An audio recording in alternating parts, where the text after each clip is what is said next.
Hello and welcome to another episode of Laying Down the Lore of the Old World, a monthly podcast in which we aim to separate our ghouls from our goblins, our snotlings from our Skaven storm fiends, and our bloodthirsters from our bloodletters, and generally ask, what's up with this Warhammer stuff?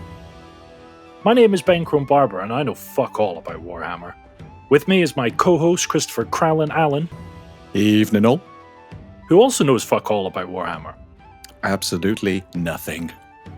And my dear brother Darren. Listen, I know what I'm fucking doing with these stories, alright? Who knows so much about Warhammer, it's a wonder he has time to do anything else. After gathering online to slay some vermin in the name of Sigmar, this dichotomy between our levels of understanding became clear, and this series is an attempt to address that ignorance. Ignorance. Are you a little bitter, Darren? A little? He's a lot bitter. No, I'm not bitter. I just kind of resigned to the fact that no one ever thinks I know what I'm doing. So needless to say, we've had a little bit of feedback, and Dar's not a fan. But that's okay. That's what this is about. Not everyone's going to love it, Dar. Not everyone's going to love it. Ben, it turns out everything Darren's been telling us is absolute bumwash. It's just nonsense. There's no such thing as Warhammer. Absolutely. Yeah. Never heard of it. Yeah. Listen, I'm laughing, but these tears are real.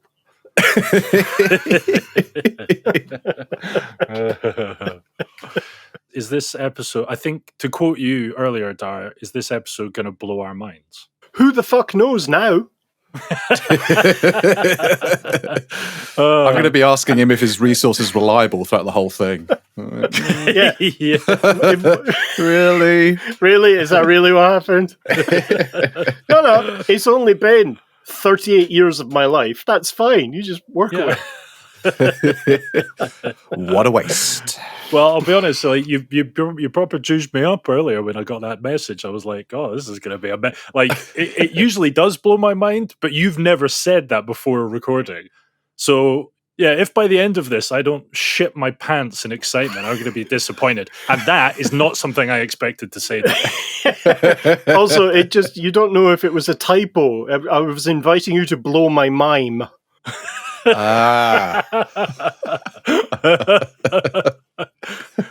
Right, Crowley, you know what time it is, big guy.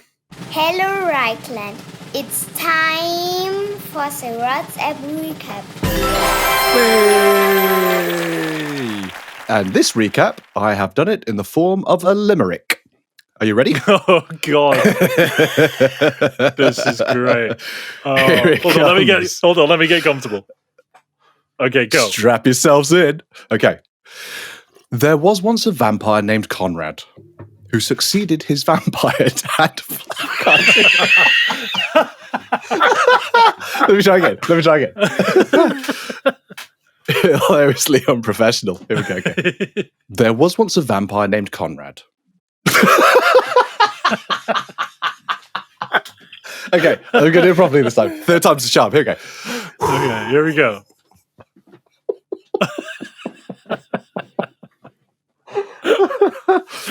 I don't know why I found it so funny. It wasn't funny earlier. Right, here we go. There was once a vampire named Conrad who succeeded his vampire dad, Vlad. Oh, dear. He had ambitions to rule with his army of ghouls, but was defeated by the dwarf known as Gruffbad. Nice. Done. That's good, yeah. That is amazing. Was that it? I told you it's a limerick, mate. Wow. That's all I've got. I mean, that summed it up, though, isn't it? Yeah. That really did sum it up. Some other stuff happened in the middle as well. But yeah, he kind of came along and he was like, massively misunderstood. And, yes, he expressed that trauma through, violent acts. We've all been there. Yeah. He was bullied by cats as a youngster. People didn't realise. Yeah. His hatred of cats was deep-rooted. Is that Marcel? Dar's just found a picture of a mime and showed us on camera. They're almost as disturbing as clowns, no? Yeah, totally. Well, they're stealth clowns. No wonder that old adage exists. If a tree falls in a forest and kills a mime, does anyone care?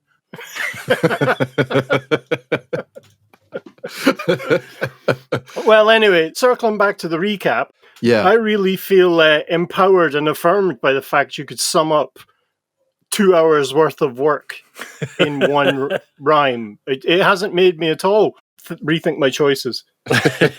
Next episode's recap will be in a haiku. Excellent. I was thinking the other day about our last episode and the fact that you said that stakes through the heart don't kill vampires. Yeah, to paralyze them. That's crazy. Is that the case with like other IPs as well, or is that Warhammer specific? No, I think the trend started, like explicitly started with a role-playing game called Vampire the Masquerade. It may have been in other books before then. Now I'm just qualifying every fucking sentence that comes out of my mouth.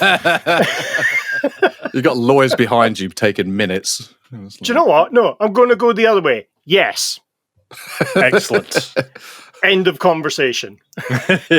Every question he's just going to answer with no comment. I first came across that topic or that kind of thing in Vampire the Masquerade.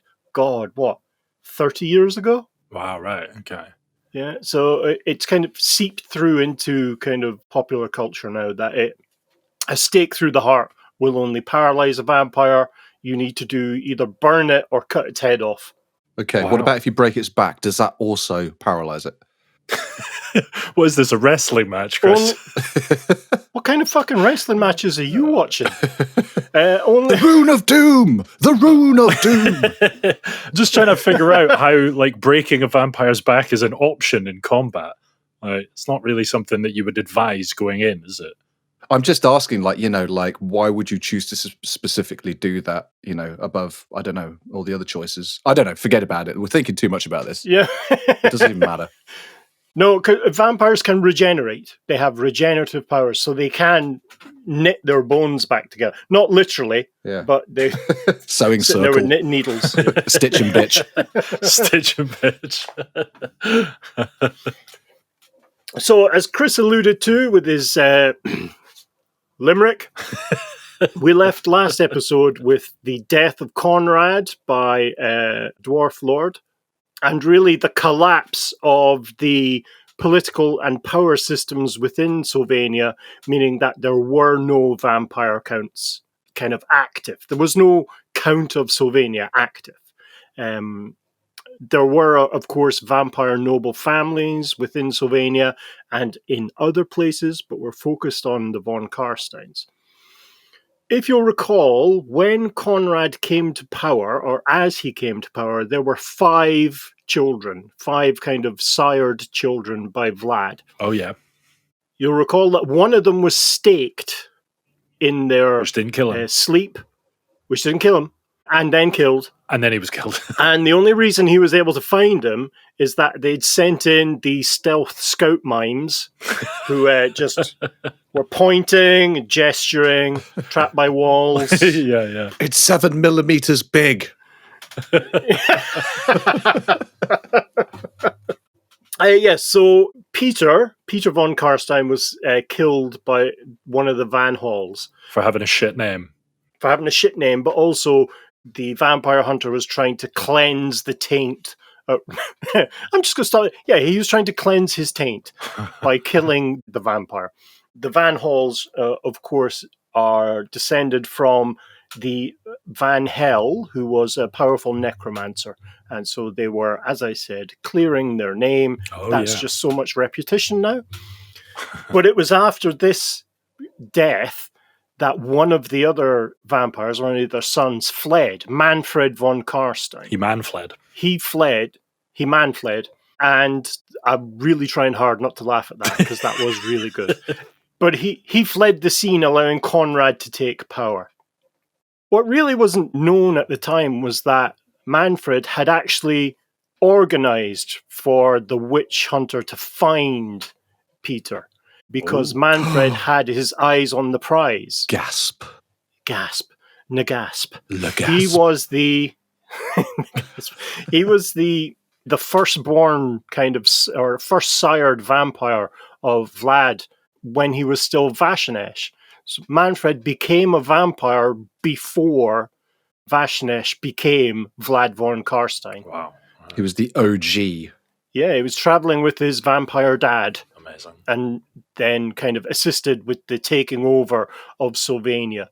And as Vlad ramped up his ambitions and powers to rule over the old world, as is in Warhammer, as part of the preparations for the first Vampire War, which we discussed a few episodes ago, Mannfred was sent to the Empire city of Nuln, where he wiped out most of the nobility, just slaughtered them. The idea being if you cut the head from the snake, the body will wither. You'll just paralyze it. Yeah. Yeah. How do you kill anything? Christ. If you cut the snake off the head while it's napping, it won't do shit.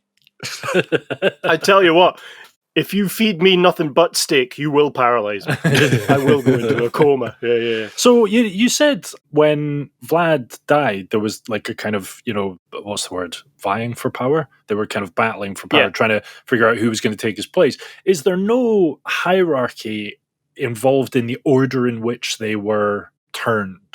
Would Mannfred not have been the eldest, so to speak? Yeah, but the issue is vampires don't give a shit. They're much like honey badgers. They really don't think about succession because they're functionally immortal. Right, okay. So Vlad had, if you remember, Vlad with his magic ring, not a euphemism, hadn't factored in that he might be killed, ever. True. Or rather, he hadn't factored in that he could not recover from any physical death. Right. I was going to say, you're on a campaign to rule the world going up against the mightiest armies all over the globe and you think, I'm not going to die. That's a bit of an oversight. Or I'm not going to come back from dying, which he did many times. Yeah, but if you'll recall, he was completely harpooned with bolts and arrows. He had his head taken clean off by a cannonball, tromboned, the worst of the worst. And he came back from it, sometimes within hours. He was able to get back up. It's like one of those events at like a school fete. Try to kill Vlad. You can choose any weapon you like. What's that little rosemary? Yes, you can use the axe. I was wondering where you were going with that. I thought you were going to say, guess how many Vlads in the jar? Also a great school fete game. I hope listeners really appreciate that little insight to the schools that Chris went to. So there was a pool of successors, but none were kind of identified. None were anointed by Dad Vlad or Vlad Dad, whichever is funnier.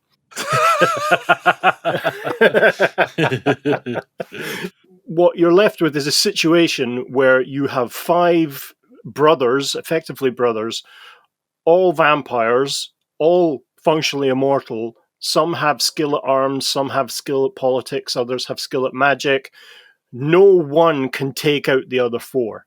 It's just not possible. But after taking the nobility of Nuln, absolutely wiping them out, for Mannfred, that was the last straw for him. He had to come out of Vlad's shadow. And so he started to formulate plans within plans that would allow him to not only be free, but also to take over as the von Carstein Count of Sylvania, where he would be the vampire count. So, in 2 episodes ago, when describing the story of Vlad, we mentioned that Felix Mann was hired to steal the ring. And that was inspired by a vision from Sigmar that the Grand Theoginist Wilhelm III received. That wasn't from Sigmar.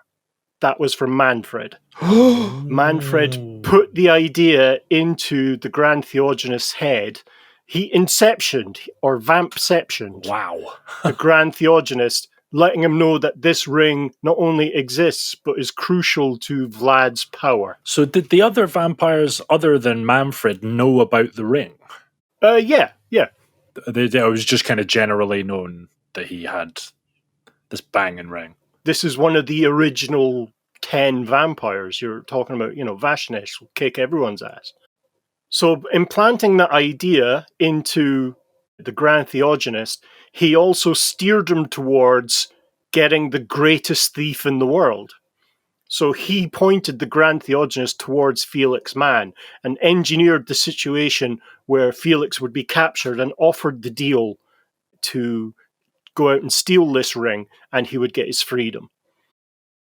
Mannfred was also the one who masked Felix Mann from all the undead forces. He effectively made Felix Mann a ghost, so none of the undead could sense him when he was walking through their lines. This is up to and including all the other vampires who were in the tent with Vlad.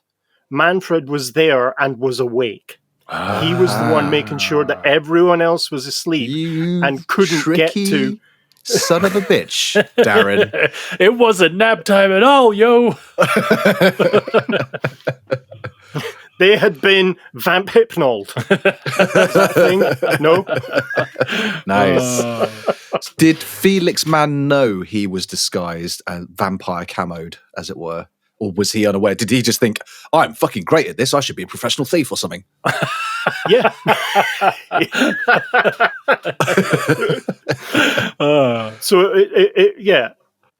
So as Felix got in and stole the ring, Mannfred, as I said, Mannfred was awake and had made sure that not only could he get in and get the ring, but also get out. So Felix successfully got back into Altdorf. Obviously, now when Vlad awakens to discover his ring is gone, as any of us would be, incensed. I would definitely light some incense, yeah. And ultimately paid the price when Wilhelm III, the Grand Theoginist, who organized the deal with Felix, died impaling Vlad onto the spikes at the bottom of the, I beg your pardon, at the foot of the city walls, thus removing Vlad from the picture completely, followed shortly after by Isabella, who took her own life, or took her own unlife. I'm not sure exactly how you would phrase that. But then Wilhelm died on top of that as well. He died at that site, impaling. He himself was impaled on the stake that Vlad was impaled upon. And then the sunlight took care of the rest. So when you said that, after Felix Mann, when you told us the story originally, you said that Felix Mann took the ring and then he escaped and he just disappeared off into the world. That was, in fact, a cunning ruse. He didn't disappear off into the world. He disappeared back into Altdorf. No, and yes. He's back into Altdorf. Now, as Vlad's army is collapsing after the death of their general and the kind of all his lieutenants are fleeing, the forces of the Empire surge forward and capture the tent that had all of the vampires in it, together with all the vampiric lore. So they're able to get hold of books of Nagash and the Liber Necris and the Liber Mortis. And they're able to drag these... Not the Liber Mortis. These necromantic tomes and secure them in the Temple of Sigmar. However, even after the undead threat is pushed away, Felix is still alive with the ring in Altdorf, but he's being pursued by a shadow. Everywhere he looks, there's this kind of, shadowed figure. I know I'm doing it like a sock puppet behind me, but there is a shadowy figure. That is freaky. I mean, we're all being followed by our shadow. He sounds a bit paranoid to me.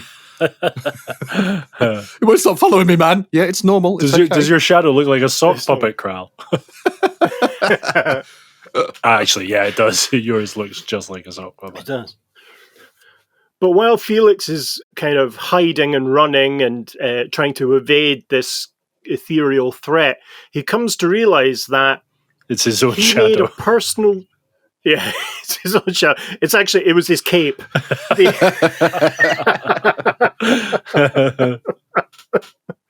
He comes to realize that he made a verbal agreement with Wilhelm III, the Grand Theoginist, who is now dead. No one can vouch Oh, for shit, Felix yeah. Mann and give him his pardon and give him the treasure he deserves for this, insanely brave act. He wasn't to know that he was being magically protected, but, So Felix becomes so incensed and angry, and other words, that he's unable to get his deal, what's due to him, that he breaks into the Temple of Sigmar and steals one of the books. Now, this is where it becomes a bit tricky. He steals some or one of the books, depending on the sources. Okay. Murky waters. The books of Nagash, and disappears into Altdorf, still pursued by the Shadow, who, no one will be surprised at this stage, turns out to be Mannfred von Carstein, who pins him down, opens up both his wrists, possibly amputating his hands, and steals both the ring and the book, or books, and gets the fuck out of Dodge. Wow. Felix Mann is left alive, but, very difficult to steal things with stumps. Not impossible. Unarmed and dangerous. So sorry, he slit. Did you say he slit his wrists and then he cut his hands off? He slit his wrists so powerfully that the text is a bit, it's a bit ambiguous as to whether he just opens up his veins to let him bleed out or severs both his hands. Right. Okay. Either way, ouchie, ouch. Yeah. Wow. Ouchie, ouchie. And then Mannfred flees. He Mannfleds. Yes.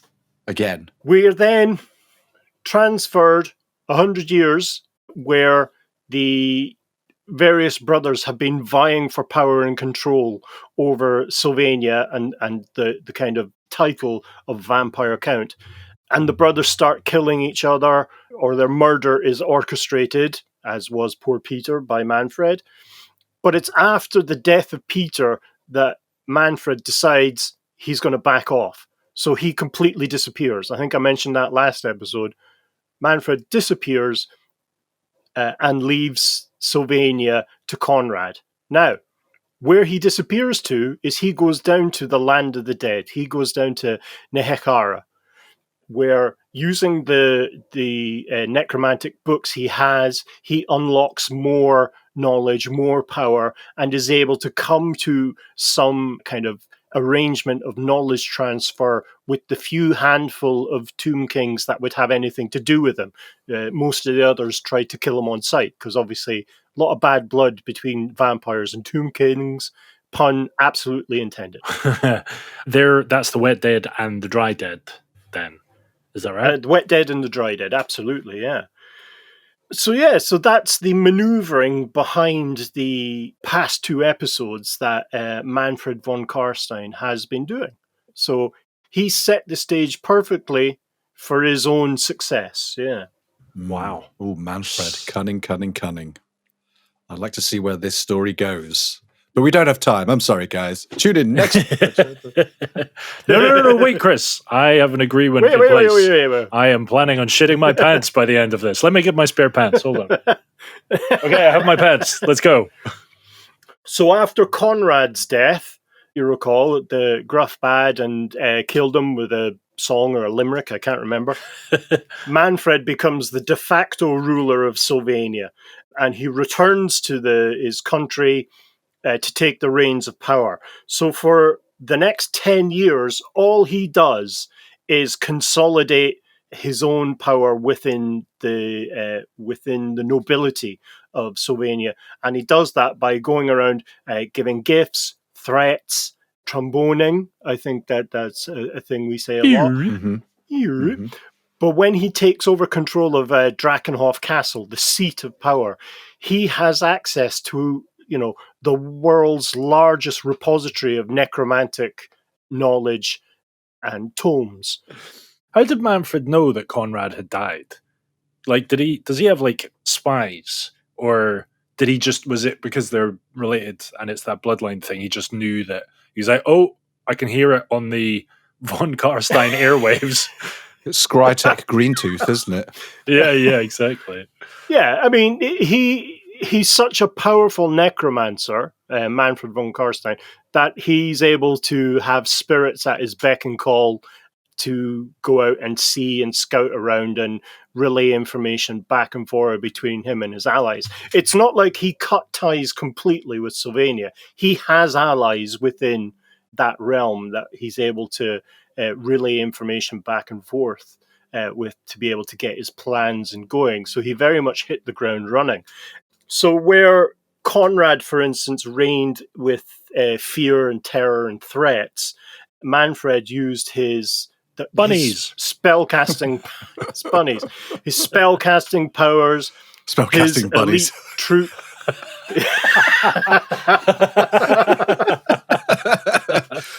Go free, my bunnies.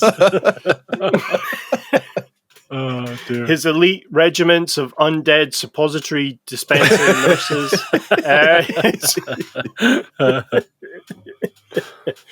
But yes, Mannfred used all of the kind of wiles and power of nobility, so ranging from flattery to outright threats, assassinations, and teabagging. And teabagging. And teabagging. And teabagging.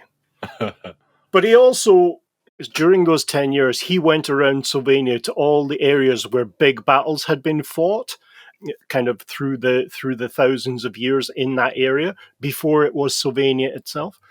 And he raised every body that he could find, every space body, so that he could have the largest undead army that had ever walked across the face of the empire, which he was able to do. He had entire regiments of wights, these elite skeletal troops. He had hordes of zombies, together with skeletal regiments and the winged troops and skeletal war machines. And again, living troops. One must remember at all times there are humans living, perhaps not thriving, but living within Sylvania, because it is still an imperial province. So eventually, Mannfred decides he's bided his time long enough. He's got his huge armies. He's ready to go and crosses over the borders of Sylvania in the depths of winter. So very important that spring and summer are usually the warring seasons. That's when troops march. They're able to move. It's when the zombies are most limber, isn't it? Mm. Yeah. Mm. Yeah. Because skeletons get really bad arthritis during cold. Yeah, I've got nothing. I've got nothing. Me neither. I've got nothing to come back at. I had nothing before I even said that. It's great. Yeah.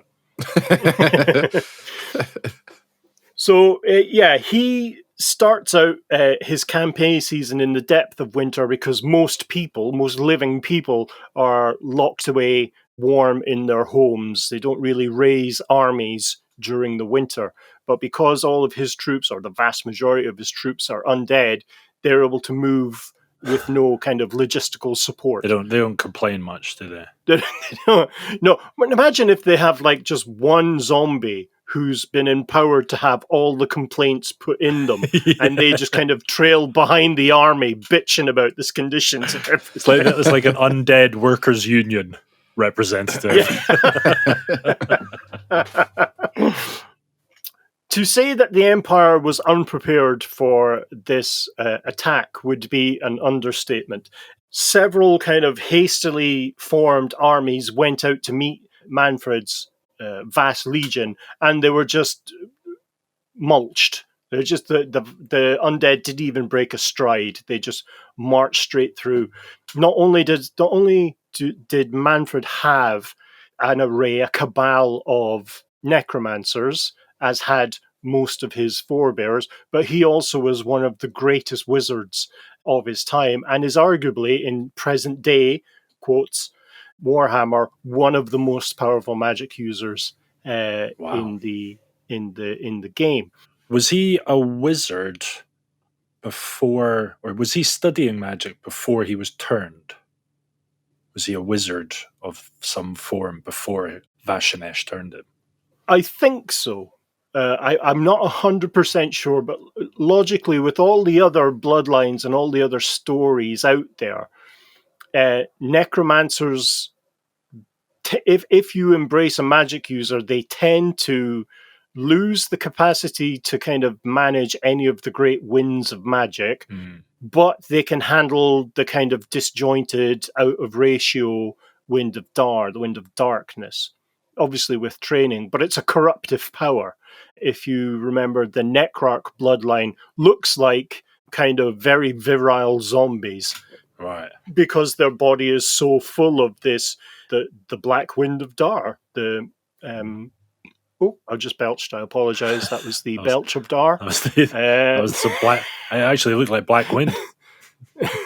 That was, in fact, the curry chicken belch of Dhar, yeah. But of course, as Mannfred's army is snow plowing through all of these other armies, he's then raising their bodies. He's raising their forces to join his force. And this really became the kind of idea of the Winter War of 2132. That's the kind of area it happened. So 400 years before kind of present day Warhammer, as was. Of course, stories of this horrific legion bow waved out in front of them, so you ended up having entire villages fleeing into the depths of winter rather than facing the dead. They unfortunately all froze to death. They chose the kind of voluntary death rather than stabby death, and in the end ended up serving Mannfred's legions anyway. As icicles. Popsicles. As icicles. As light refreshment. They wouldn't be able to consume their blood, though, would they? They'll be like frozen. But yeah, like you say, icicles, popsicles. Yeah, but they would take little bits of the blood and they would drop it in their drink, wouldn't they? And their drink is blood. Of course they would. Sorry, excuse me. Stupid me. Yeah. But all they'd really do is they'd dig a big kind of pit, throw a load of zombies in, set them on fire, wait for them to kind of bubble up and stew and reduce, and then have like a frozen human fondue. Is that how many zombies they had? They could just literally like...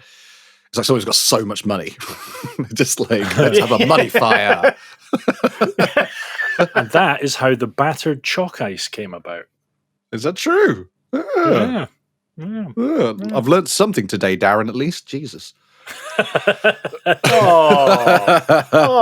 Hey, I'm joking.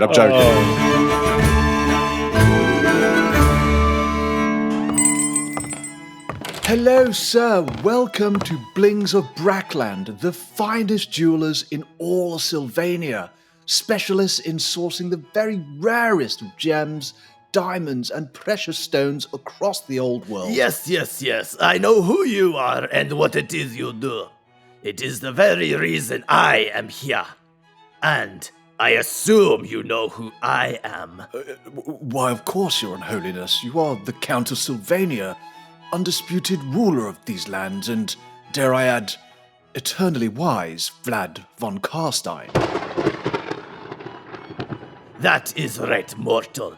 And I have chosen you and your pitiful shop to help me with my latest and most urgent quest. Of course, my everlasting lord. Whatever it is you need, Quincy Bling is here to serve your every requirement. It's my wife. It's her birthday. Oh, the majestic Isabella von Drac. Why, it's no secret she has sublime taste in all things that glisten and sparkle. If I may say so, Your Undeadliness, you are a lucky man. She is quite the ravishing bit of crumbit, a fitting queen for an unquestionably almighty king such as yourself. Yes, well, ravishing she may be, but her sublime taste in all things that sparkle, as you put it, it's costing me and all of Sylvania every ounce of gold we have. She is, how you say, high maintenance? Say no more, your dreadfulness. I know exactly how you feel. My dear wife's appetite for fine silk attire is making my own finances threadbare? Yes, I did a funny, yes. Oh, very good. So, Quincy, show me what rings you can offer for my undying queen of the undead.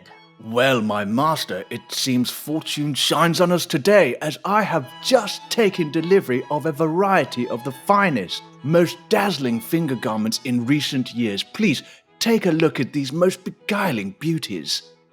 This, my lord, is Alariel's ring, an elvish diamond solitaire bound into a grommel band, said to be forged by the elven gods themselves. Surely a fitting piece of bling for her majesticness? Ugh, I hate elves. What else do you have? Of course, how mortally stupid of me. Then how about this?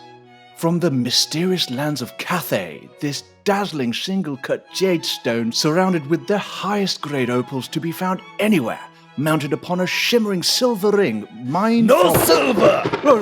Forgive me. I'm so foolish. I should have known. Yes, silver is not fitting for such a merciful and benevolent countess such as Lady Isabella. I'll put it in the bargain basket out the back right away. Yes, one moment. And what is this ring? The Ring of Resurrection. This was not meant to be on display just yet, Your Highness. It's not passed our quality control or authenticity checks, although I have it on good authority. It is the real deal. Let me just take that and put it in our storage. No! This ring. It speaks to me. Why do they call it the Ring of Resurrection? Well, it blesses its bearer with the power to resurrect, my lord. If you were to be slain, the ring would bring you back to your full virile self. Here, let me demonstrate. I'll just pop the ring on. Please, your dastardliness, strike me down and don't hold back. Don't have to ask me twice.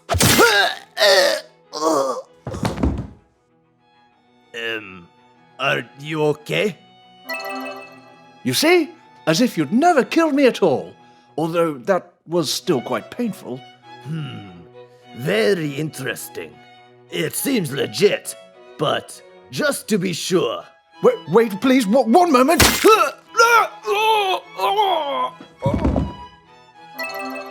Oh, it's just as painful the second time. But as you can see, the ring is authentic. Indeed. So, your darkness, do you think the Lady Isabella would approve? Lady who? Your wife, my lord. Yes, a magical ring of resurrection for my darling wife. Okay, I'll take it. But just in case, I'll also be taking the silver ring from Cathay as a backup gift. But, my grace, I thought silver didn't mix well with... Mix well with what? Never mind, I'll have these items boxed and ready for you momentarily. And Quincy? Yes, your unspeakableness? I was never here. Do you understand? Of course, Lord von Carstein. The gift will be a delightful surprise, I'm sure. No one shall ever know you were here. Oh, I know they won't.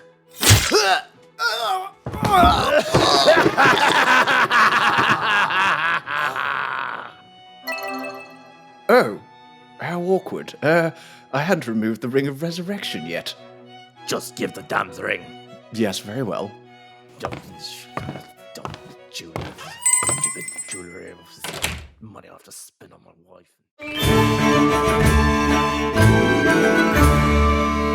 Ultimately, obviously, Mannfred's army had followed that great tradition of heading, what direction is that? Northwest, and following the River Reich and kind of snowplowing everything that was there. And he arrived at the walls of Altdorf expecting little to no resistance because it was the depths of winter. He had dispatched several kind of fairly significant but hastily assembled armies, and he'd just been mincing villages left, right, and center on the way. So the people that had made it to Altdorf were already beginning to eat into their ration resources, the kind of food stores within the city. So he was prepared just to lay siege and starve the capital of the empire to death. He was in a much better position than Vlad was, and certainly better than Conrad was, because he had planned this for so long and had timed it perfectly.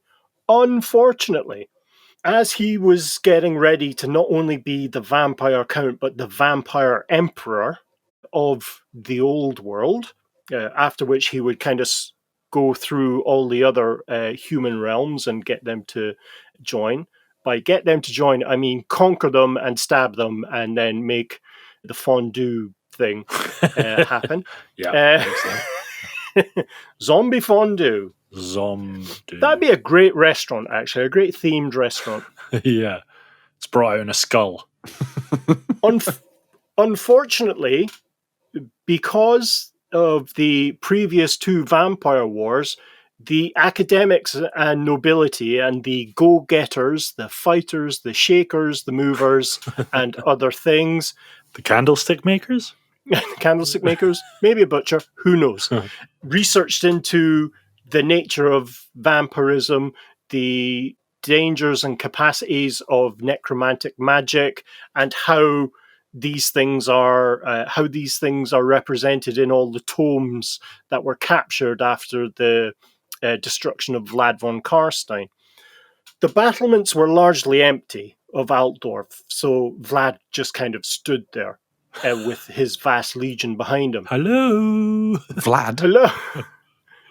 Sorry, Mannfred, you're right to correct me. Oof. I'm wrong. I'm always wrong, Chris. We know this. When the new Grand Theoginist, Kurt III, Kurt, great name for a Grand Theoginist. I bet he was blonde and had long moppy hair that went over his eye. And he was always like that, flicking it back all the time. What's his name? Kurt. Kurt III. Yeah, I'm Kurt, Yeah. the new Grand Theoginist. Hunky and dashing. And He didn't have to do that because he had a cap on backwards.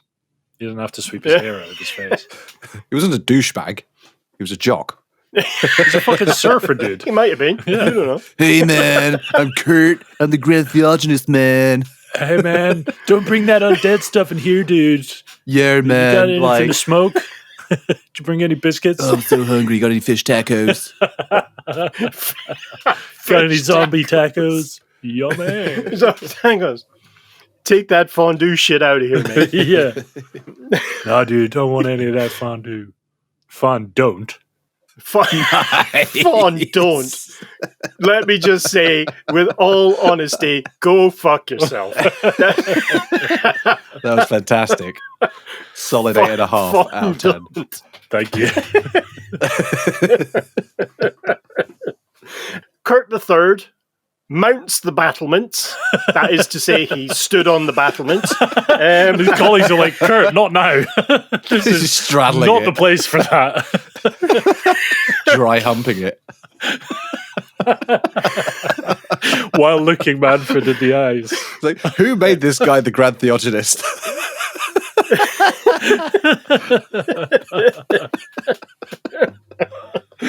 So, standing astride his majestic iron surfboard, which had been put on top Yes. of the battlements, Amazing.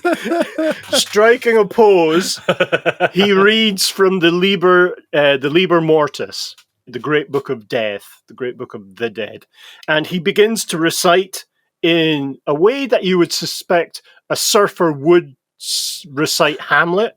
He recites the great spell of unbinding. Really badly. Really badly. And as Mannfred kind of hears this, he realizes what's going to happen next. His army just completely starts to fall apart. Bodies just drop down as I think we described it in a Chunks of Dhar episode, the octopus of Dhar. Oh, yeah, The yeah. various octopi of Dhar are evaporated. Wow. Their magic is reduced, and the animating power controlling all the undead begins just simply to dissipate, and the army collapses. Seeing what's happening, Mannfred orders a hasty retreat. He wants to get the fuck out of there. And so he marches his army away as fast as he can, and he continues heading west along the Reich, trying to regain some manpower. Is that the wrong word? Some Mannfred power. Body count. He tries to increase his body count, which is not a phrase I thought I'd use in this year. But he makes it to Marienburg and steals, he hijacks a load of ships by killing the crew and then reanimating them to operate the boats, which seems a bit redundant, but there we go. And so he sails out into the great harbour and wants to lay siege to the city proper, the harbour, and the boats being moored off from the main city itself. So he begins to lay siege to Marienburg. Is there a proximity effect on the spell that Kurt Surfer Dude is saying? Like, the further Mannfred gets away from it, does it lose power over his... Yes, because with the best will in the world, Kurt isn't a necromancer. Right. So while he's able to recite these words, and these words have power, and he's what in D&D would be referred to as a cleric. So he has the capacity for magic use, but not the same way as a wizard would have, or a mage. Okay. He's just here for spring break, dude. He's just here to teach the kids how to surf. Like, I did not ask for this situation. This was thrust upon me, just as I am thrusting on this parapet. I can hang 5, I can even hang 10 on a good wave, but dude, raising the dead? Are you shitting me? Yeah. Let me just say, this is still the depths of winter. No one's hanging 10. The cold has a very deleterious effect on measurements. Hanging 7 mil. Hanging 7 mil. So as he begins to construct all these siege engines, these kind of horrific amalgams of bone and sinew, so you got, skeleton, what are they called? Siege towers, bone catapults, and other things. This is going nowhere. I've literally got 2 examples, and I went in with such eagerness. What about battering rams? Skeletal battering rams is made of a load of hands flipping them off as they ram into them. Zombie trebuchets. These are regular trebuchets that fire zombies. Yeah. No, they're zombies that throw trebuchets.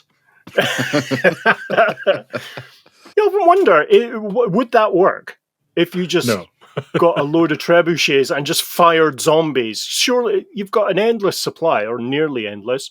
Some of them would still be in one piece that'd be able to... It would be like, wouldn't it be like a bit of a cluster bomb? Because, you say you throw zombies. Well, surely the further a zombie gets away from the necromancer that's controlling it, the weaker the control over that zombie becomes. So it starts off in its trajectory as a zombie, and about halfway through the flight, it just dismantles into several pieces and then scatters the area in body parts. There's a great Bollywood fantasy movie. I can't remember the goddamn name of it, but this army is laying siege to this kind of vast city, and what they do is they get a load of troops together. Like the Roman, the turtle or the tortoise formation, testudo. Yeah. But they create like a sphere of shields with all these kind of troops inside. And then they just catapult these spheres into the cities. And they kind of bounce and break apart. And all these kind of amazing warriors land on their feet ready to go. Amazing. But I just thought... Do you say that was Bollywood? Yeah, it's a Bollywood movie. Yeah. Brilliant. So they all just broke out into dance when it landed. Yeah. It was actually, when I said a thing of a kind of sphere made of shields, it really did look like a glitter ball as it headed into... That's amazing. As Mannfred's laying siege to Marienburg, his kind of rear guard inform him that the Empire army from Altdorf, led by the Grand Theoginist on his surfboard between 2 horses, is charging straight into... Really? Nothing for that? Grand Theoginist on a surfboard? Ah, missed it. Damn it. Sorry. No. Yep. No. Say it again. Say it again. This time with feeling. This time say it funny. Okay, I mean, I'll certainly give that a go. So Mannfred gets the idea that there's an army coming towards... That's more like it. So, yes, he realizes that the jig is up and the the army from Altdorf plows into the back of his forces and ultimately leads to the destruction of about half of his army as he flees to get away, as opposed to fleeing to do other things. As he is escaping once again, he is able to destroy more towns and villages and kind of repopulate the ranks of his forces as he's heading back towards Sylvania, because he wants to get to a position of strength where he can summon up as many dead as he can and be able to defend his not only his home, but I suspect at this stage, his life. So they stop at a place called Felf. Felph. Felf. What an ugly name. Sorry to anyone named Felf, but ew. I don't like the way that feels. I don't like the way that name feels. Blah! Can't even say it. You don't like the way that name makes you feel inside. Yeah, exactly. Yeah. Show me how that makes you feel through the lost art of mime.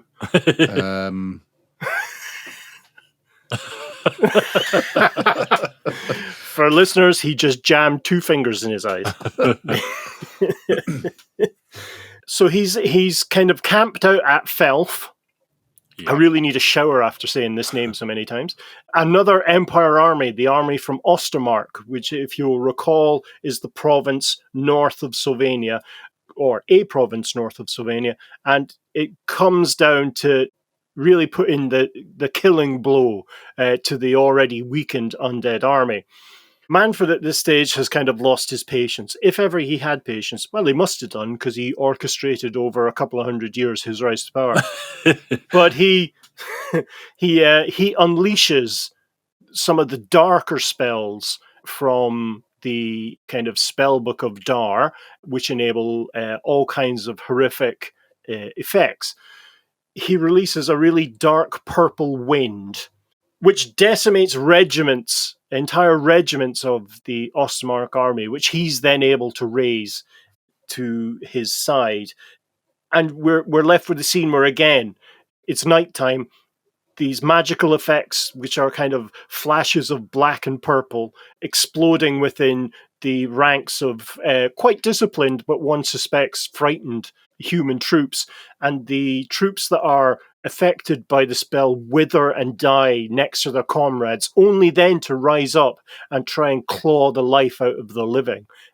One can imagine it was quite a horrific thing to live through, if all jollity aside regarding vampires. So once again, he's able to make off towards Sylvania. He actually gets to Sylvania and then goes out again to deal with an Empire army twice during this vampire war. But it's not going his way. The kind of willpower of the imperial nobles to finally put paid to the threat from Sylvania, these vampire counts, mean that the elect counts put aside all enmity that they might have for each other and form into a kind of true allied army to go down and put paid. I'm skeptical. We know what happened last time. Yeah, well, yes, that's true. We do know what happened last time, yeah. Was it Talabheim, Marienburg, and Ben? What was the other one? Come on. On the hill. On the mountain. Middenheim. Middenheim, yeah. Yeah. Didn't end well. Well, it could have ended worse, but it didn't end that great, did it? Because didn't they get a zombie empire? Zombie emperor. Yeah, the zombie emperor for a brief moment, yeah.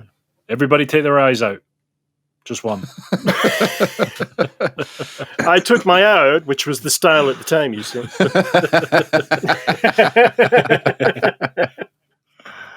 Oh, dear. Yeah, one of the times that Mannfred heads back out, he puts paid to yet another army, this time from Averland and Steerland, and is able just to, en masse, reanimate the bodies from there and become once again a kind of powerful, or have a powerful army ready to go. Ultimately, as I say, the Empire have had enough, the nobility has had enough. They get together en masse and head down and begin to absolutely steamroller through any natural obstacle in an effort to really kill everything within the borders of Sylvania. They go through all of the various haunted woods, the Ghoul Woods, Jesus, the Terry's Chocolate Orange Woods, all the other amusingly named woods in the Warhammer world, and clean them out completely. They are systematically destroying every undead force, every undead hold, or winkling them out of every nook and cranny that they find. They're aided in this by a huge contingent of dwarves that have been sent down by the High King of the Dwarves. If you'll recall, Conrad really destroyed a significant portion of Zufbar's military in that single battle where he went around slaughtering all the rune priests. This was a grudge of epic proportions with which the High King was able to meet it with as many of his warriors as he could spare at the time. You can have as many meat shields as you need. Yeah. Finally, Mannfred is brought to heel at a place called Hell Fen. So we're looking at the late 2100s, or sorry, mid to late 2100s. Mannfred's necromantic powers are at their pinnacle. He's in his own kind of home. He has had access to the various tomes and libraries, and he's practiced almost every day or night, I suspect, as vampires would look at it, to raise the dead, to refine his spell casting abilities. And so he's calling up entire regiments of troops from underneath swamps, from the various kind of mass graves one suspects dot around Sylvania. So it's a true sense of horror is permeating the entire land, which is already a repository, a kind of natural resting place for the death wind, the wind of Shaish, as it blows down from the north. So you have two vast armies facing off against each other, the kind of assembled imperial, army, I suppose, is the correct term. The forces of the empire are arrayed from almost every Elector Count. And in fact, there's one Elector Count, the Elector Count of Stirland, who is mounted on a huge griffin. Choosing my words very carefully here because obviously the parapet thing, that went in a bad direction and ended up with a fucking surfboarding cleric, but we're moving on. I'm not bitter about it at all. Nobody is mounting this griffin. No, This griffin is out of the question. Do not touch this griffin. Darren, did the griffin consent? It's an interesting question, Chris. Can griffins consent? Hard to do with their back legs and your wellies. Let me just ask: How tall do you think the Elector Count of Stirland is? How big do you think his boots are? I mean, I know it looks outrageous, but you've got to remember he's on stilts. Will buggering a griffin ever not be fun? Do griffins have wings? Yeah. Yeah, so you can't take them to a cliff or the edge of a cliff for best effect because they push back. They would just fly away. Ben, just stop. You just too much about this. Yeah. That's what she said. That's what the griffin said. That's what it said. Hey. One suspects you could get some sort of wing bondage kit. I'm putting my arms behind my back here, just trying to work out how you could manage it. Are you trying to imagine having wings to begin with? Yeah. I wonder, could you use a griffin in the erotic Japanese art of shibari? And I'm not going to explain it. We're just moving on. I played a game of shibari last weekend. No, you didn't, Chris. I know you think you did, but you didn't. No, you didn't. You did. That's what my uncle told me. Anyway, but was it in his fun time basement? I don't know. I had a blindfold on, so yeah. Right, come on. What the fuck's about? What's this griffin all about?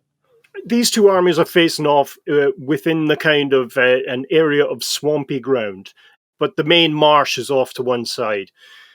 Vlad is convinced he's going to absolutely decimate them, and history sort of repeats itself, if you'll recall. You said Vlad again. Mannfred. Mannfred, god damn it! Mannfred. Mannfred. Say his name 3 times. Mannfred. Don't. He'll appear. Mannfred, Conrad. Fuck! He's appeared. Oh no, that's Marcel. Marcel, not now. No. The undead forces are surging forward. You're looking at vast regiments of dwarf and empire handgunners with the various types of cannons and organ guns backed up by rune priests and the empire's own kind of sanctioned magic users. Again, we're still quite a few hundred years before the colleges of magic are even a thing. So there's an outer perimeter of just splintered, broken, undead bodies and bone fragments. Some are able to get through, but then they're cut down by the kind of knights and the great swords of the Imperial Army, plus the kind of sharpshooters of the handgunner regiments. So Vlad starts to go through trying to pick off magic users so he can extend his power forward, but he really hasn't factored in how set against him the Empire has become. Their kind of refinement of anti-necromantic magic and technologies have really kind of... The arms race is fairly static. It's an even fight. But the problem is that the necromancers and vampires, they're a finite resource. They're solely in charge of the kind of automatons that make up the vast majority of their force. So it's all on them. They have no recourse. They can't swap out if they get fatigued. So they all, over time, begin to get fatigued. And eventually, the undead army breaks. And how would you describe it? The very pro-Griffon Count of Stirling swoops down and absolutely torpedoes or trombones Mannfred. He uses his rune fang, which is the great sword given one of the 12 great swords given to Sigmar by the dwarves when the dwarves were rescued, when Sigmar rescued the High King, and tears great chunks out of Mannfred's body and beats him back and back and back into the swamp. And unfortunately for Mannfred, he has been so terribly wounded that he can't really regenerate because he's constantly under attack. The Count of Stirling and his romantic partner keep digging their claws and swords into his body, and eventually he sinks into the swamp. He just drops down and slowly kind of glugs into the swamp, and thus passes Mannfred von Carstein, the vampire count of Sylvania, and thus ends the Third Vampire War. Wow. Oh, I mean, wow. Wow. So he was killed. Were all of the other vampire counts within his army killed as well? Some would have escaped, very much like with Mannfred himself and his brothers. When Vlad was killed, they all managed to escape. Necromancers would have, used their necromantic wiles to be able to summon up some kind of winged steed or mask their presence. So the head is cut off, but the forces, the brains, the kind of powerful, the magic user, the threat really still remains. But that has always been the way with Sylvania. There's a constant threat of undeath from the forces of the vampire counts. So that's why you see such a steady stream of witch hunters and oath-sworn knights and knight-errants from Bretonnia head in there to try and kill, to keep the vampiric overlords under control. Vampire management. Vampire management. Good name for a company. Great band. Mm-hmm. Yeah, man. Yeah, man. You did say Vlad a number of other times, and I didn't flag it, but I'm just acknowledging it now. Oh, no. It's fine. So in terms of Vlad von Carstein's... Mannfred von Carstein. Does Mannfred represent the last of kind of that tier of Vlad's vampire children? Are there any more of Vlad's vampire kiddies, still in the background waiting for their opportunity to rise and rule and fail, probably? It's not really clear. There are really just 5 named kind of vampire children of Vlad. Yeah, the von Carstein name still exists. There are other, like, cousins, if you will, and they will have, in some strangled way, a legitimate claim to the throne. But really, for 300, 400 years, that put paid to the real kind of threat of the children of Vlad von Carstein. There were some, obviously, necromancers, some lower level vampires that came out. But it wasn't until you're looking around the year 2502 or 3 that really you saw a new threat come to the old world from Sylvania. And we will talk about that now. So in the more present day, so we're talking about less than 2 decades ago from the kind of what is currently in prior to the release of Warhammer the Old World, current day Warhammer, the current time period. There is a necromancer who was a member of something called the kind of Charnel Congress. This was a cabal of necromancers, all vying for power, all vying to be the greatest within their peer group. And for some reason, he was exiled. He was kicked out of the group. Imagine what you would have to do to get kicked out of a group of necromancers. Maybe have a kid. Save a life. Yeah, exactly. Yeah. Have a loving relationship or something. Have a pet bunny.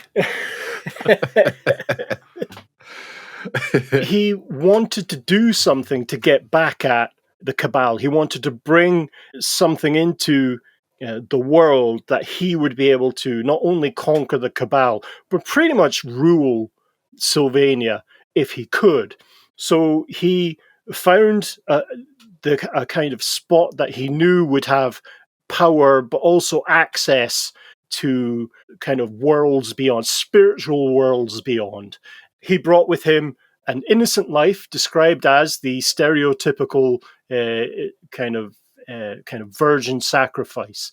However, the Charnel Congress, the cabal that he had been exiled from, became aware of what was happening, and so through various kind of maneuvers, political machinations, they were able to sick a kind of an adventuring party of witch hunters and mercenaries after him to try and stop him from bringing this dreadful thing into the world. And they eventually were able to catch up with him as he was about to kill this young woman, and thus with her blood anoint this being. As he was bringing down the knife, he himself was killed by this group, which included the famous duo Gotrek and Felix. Oh, cool. The dwarf and the human adventurer. So this is a dwarf slayer. The unlikely lovers. They're not lovers. Stop it. Sorry, you've got a hippogriff on the brain, dude. The dwarf slayer who has kind of a bargain, an oath, really, with this human writer, Felix, who's able to kind of create his story, document his adventures as he heads towards an honorable death. This is a great success. They're able to stop the sacrifice, and they take the woman to a nearby castle. But the blood from Stillman leaks into the ground and leaks into the roots of the kind of tree which had bound this being to the earth. And that blood allowed Mannfred von Carstein to regenerate Holy shit. and burst up through the ground some 400 years after he had been killed. I'm back, baby.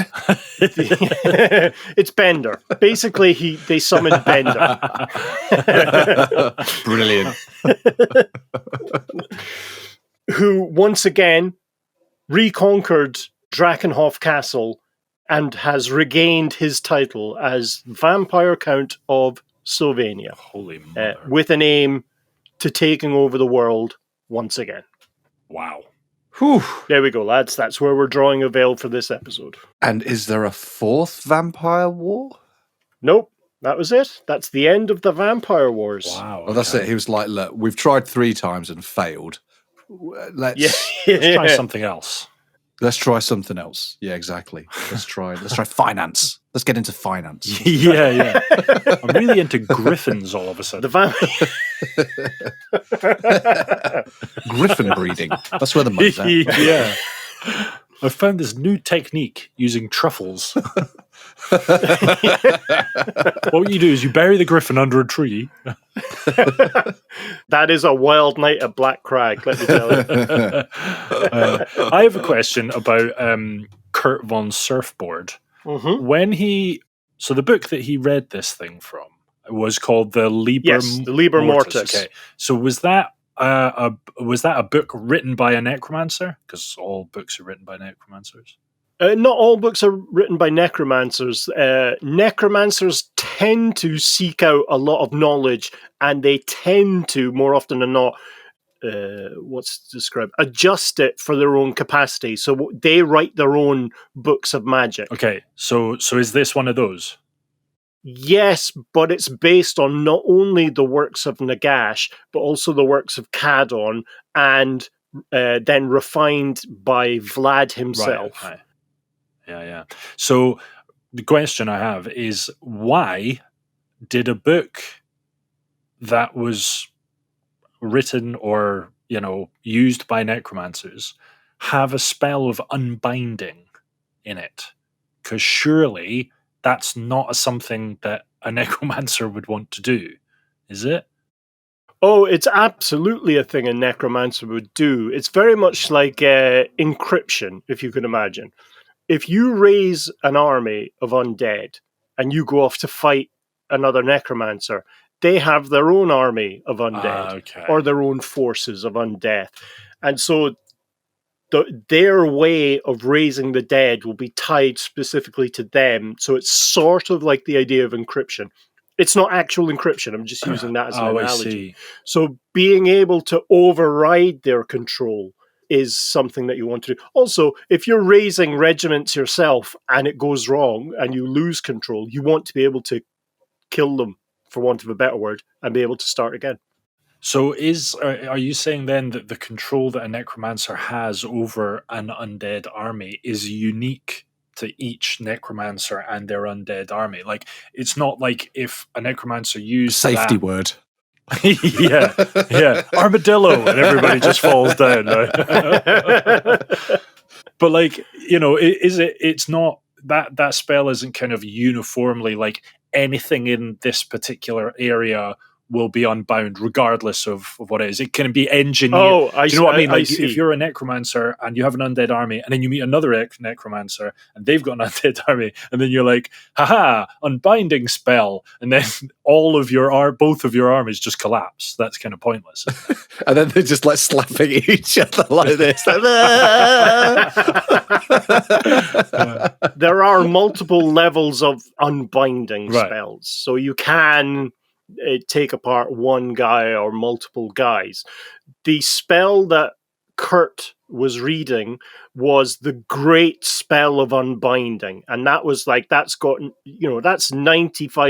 Nagash in terms of power and control and the capacity to override other minds and other animating forces. Okay. So that would have had that effect, like any necromancer with any sort of undead army, that would have absolutely, yeah. Wow. You definitely want an off button as well, because you raise an army of undead, you never get a moment's peace. It's like, it's got this bloody, I need a poo, guys. Just yeah. Will you close the door? I need to. Brains. No toilet paper, motherfucker. I want toilet paper. Yeah, mum. Okay. I was about to say, do you think vampires poo? But it's necromancers. You're talking about necromancers. That's fine. They're still alive. They're still human. Yeah. The necromancers eat. Yeah, they're still human. Oh, they're still human, right? But Vlad, Mannfred von Carstein was a necromancer and a vampire. Is that right? He was a vampire with necromantic capacity. He wasn't a necromancer. Ah, okay, right. In the strictest Right, sense. He has all the abilities and spells of a necromancer, but is a vampire. Gotcha. Okay. Like you're Irish, but with a Scottish accent, Ben. Yep. Okay. It was funny, all right? It was funny. It was fun. Do it as a limerick. Yeah. There was once an Irishman named Ben. The end. So while Chris is brushing up on those, shall I wrap up? Yeah. Yeah. Do it.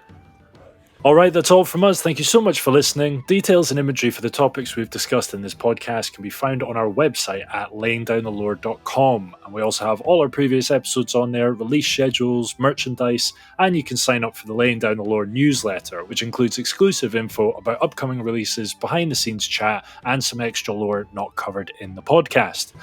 Big thank you to all our Patreon supporters. Put the mime away, Darren. Big thank you to all of our Patreon supporters. We couldn't do this without you guys. You cover our costs and allow us more time planning content. If you're not part of this merry band, you've enjoyed what you've heard in this episode, and you want to support us, head over to patreon.com/laying down the lore and sign up today for as little as £3. This will give you access to our Discord server so you can come and chat with us directly, and there's an ever-growing pile of exclusive bonus content on there as well. We'll be back again soon displaying just how little Chris and I know. Until then, goodbye. I want to suck your blood. I got it in there. I'm only messing. I love you.